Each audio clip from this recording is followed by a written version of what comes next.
Whatever sport you play, mishaps and injuries are a natural part of the game.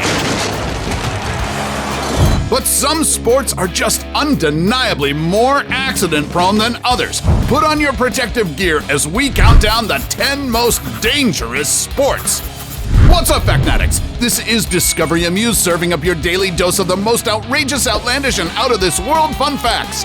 Stay tuned for our number one pick because, sadly, that sport reportedly takes an average of 13 lives each year. Sorry for the morbid pep talk. Who's gonna win this game? 1, 2, 3, race! Number 10. Cheerleading! You probably think that cheerleaders are nothing more than sports field eye candy. But don't let the pom-poms fool you, because studies show that an average of 30,000 cheerleaders get injured each year. Damaged my ligaments 2 months ago, tumbling on hard floor in my ankle. So I've just started tumbling in the past week and getting back to it. With all the high-flying acrobatics and back-bending gymnastics, cheerleaders risk their lives every time they take center stage to boost the morale of both athletes and spectators. But the stakes are even higher when it comes to those cutthroat cheer dancing competitions. Just think about getting basket tossed 30 feet into the air without any protective gear and essentially entrusting your life to your teammates waiting to catch you.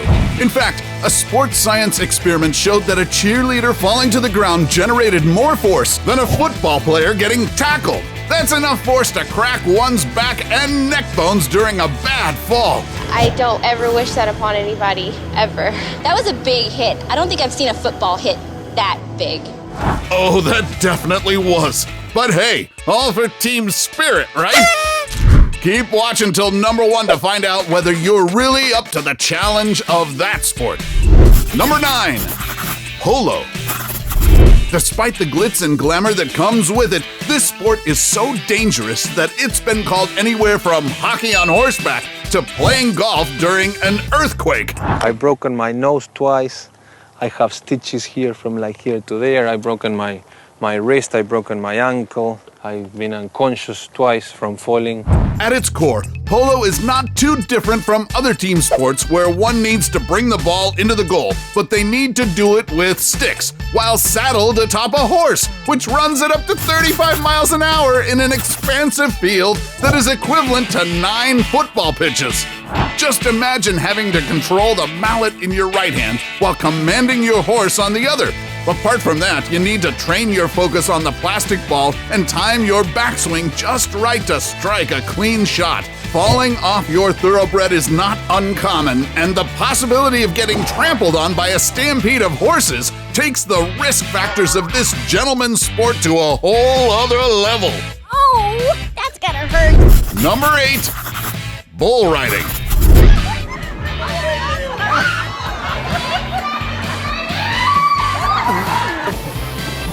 We've all seen one too many people making a fool of themselves on a mechanical bull, but riding an actual rampaging bull is no laughing matter. Just take it from these rodeo cowboys. You ride bulls, you're gonna get hurt. You ain't gonna get away from it, you ain't gonna get around it. This is man versus beast. Fractured jaws, ribs, and collarbones are just some of the common injuries bull riders face while trying to stay put on the back of an aggravated bull that has his genitals tied up for at least 8 seconds. In this state, the beast hurls its 1,700-pound body, twisting, leaping, and tossing the rider at times 10 feet up in the air.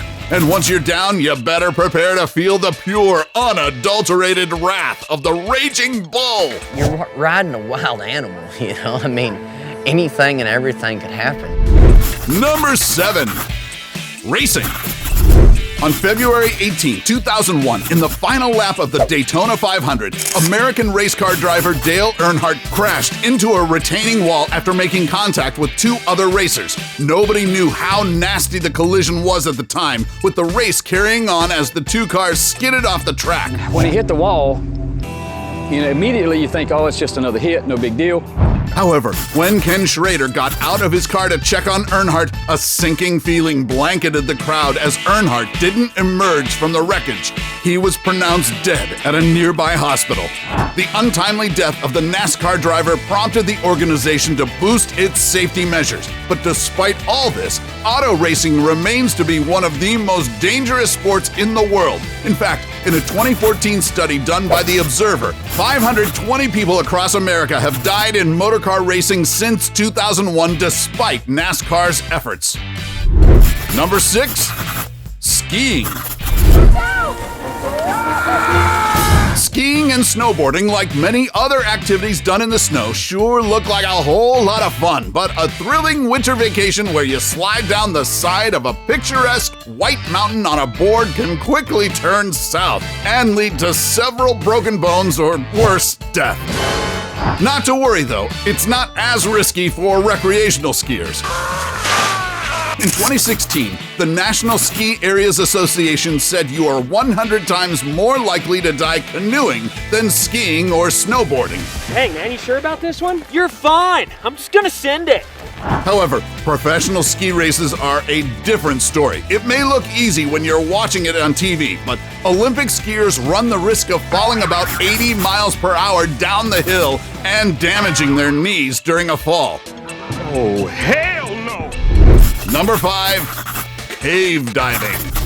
Scuba diving and free diving could already be hazardous for the inexperienced, but cave divers take the risk factors a notch higher by exploring uncharted territories underwater, minus the benefit of being able to ascend to the surface immediately should any untoward incident happen. Since they are inside cave systems submerged in the water, it's critical for cave divers to find their way out through a guideline before their oxygen tank runs out. This is certainly not for panicky claustrophobics who can't swim, i.e. me.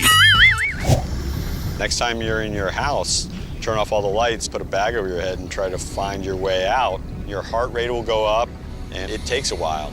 Between the time something goes wrong with their equipment and when they finally reach the surface, cave divers could suffer spinal cord or brain injury along with the chances of heart or lung failure.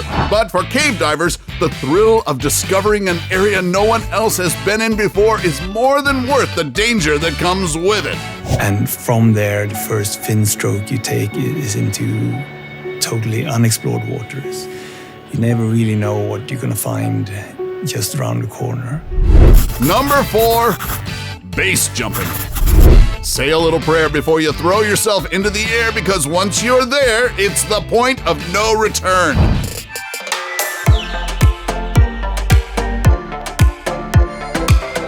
In base jumping, after testing wind direction and velocity, thrill seekers are basically leaving everything up to their parachute. Whatever happens after they jump off a building, antenna, bridge, or cliff is out of their control. There's such a small margin of error here. Certainly. Every single jump, every single ski run, you just, have to be aware of the consequences. And if you're going to choose to put yourself in these perilous situations, you need to be prepared.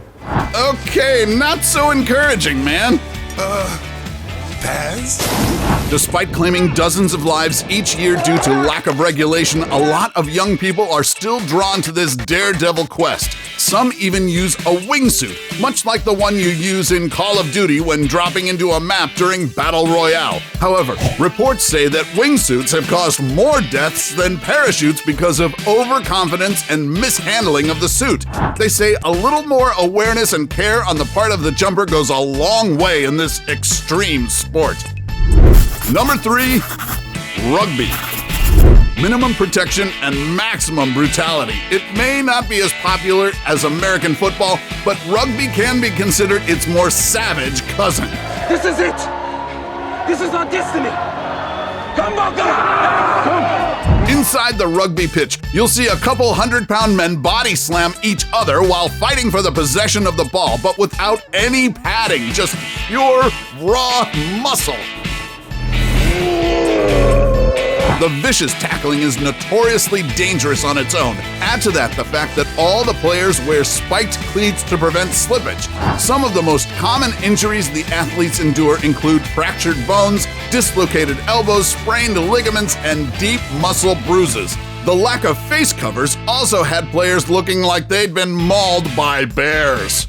In 2007, former New Zealand All Black player Steve Devane was forced to retire after suffering multiple head knocks and concussions that had ultimately turned him into a quote-unquote dead man walking. It was hard to deal with. It was like just fatigue, huge amounts of fatigue, and really hard to concentrate for any sort of length of time. And yeah, most of my time was spent in bed with the curtains drawn and trying to sleep through headaches and migraines and those sorts of things. Number 2, MMA.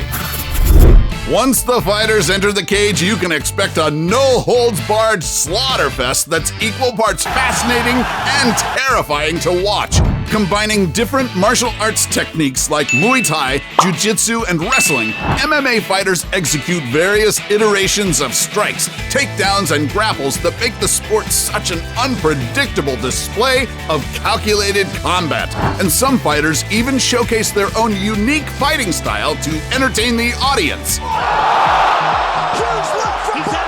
It's literally like watching an action film unfold right before your very eyes, only none of it is scripted, and the bloodbath doesn't involve red-colored maple syrup. I think people just train a little bit and jump into a fight, and they think, what's the worst that can happen? I can get knocked out. That's the nicest thing that can happen to you in a fight, if it goes wrong. You ending up in hospital, brain damage with broken orbitals and broken faces. And in the middle of the fierce battle of brain and brawn, there is a very real possibility that a fighter won't even step out alive. If it were me, I'd tap out the second I get trapped in a chokehold. Before we go to our number 1 pick, do us a solid and make sure to smash the subscribe button and hit the notification bell. Don't forget to choose all so you won't miss out on any of our latest life-changing, boredom-busting content. And of course, be sure to turn on notifications in your app's settings. Number 1, boxing. Let's get ready to rumble! Oh, the trademark catchphrase never gets old. Despite all the protective gear, boxing is still considered one of the most fatal sports on the planet. For one, studies show that 13 people die every year due to boxing injuries, and 90% of boxers are bound to suffer a concussion within their careers. There's just very little chance that any pugilist walks out of that ring unscathed in one way or another. It just comes with the territory. We don't go in there looking to kill nobody or like to end nobody's life or to do no permanent damage to anybody. We just go in there to get the win, to make it impressive win, make it, you know what I'm saying, dominant win. One of the most recent casualties of the boxing ring was 27-year-old fighter Patrick Day, who got knocked down 3 times by his opponent Charles Conwell and was immediately rushed to the hospital where he suffered seizures and fell into a coma. 4 days later, Patrick passed away. It's just an unfortunate situation. He passed away doing what he loved, so that gives me joy. But at the same time, knowing that he didn't need this sport and knowing that he was a great person. So, which of these sports are you brave enough to try out? I'll be there cheering you on. Let us know in the comments section below. Take home any of our exclusive gear by browsing our merch shelf or clicking the link in the video description. And while you're at it, take our quiz to find out how you can earn extra cash online doing what you do best. Awesome, right? Now, let's dial up the fear factor by checking out our list of the 13 scariest jobs ever. Till then, stay competitive, Factnatics, and see you in our next video.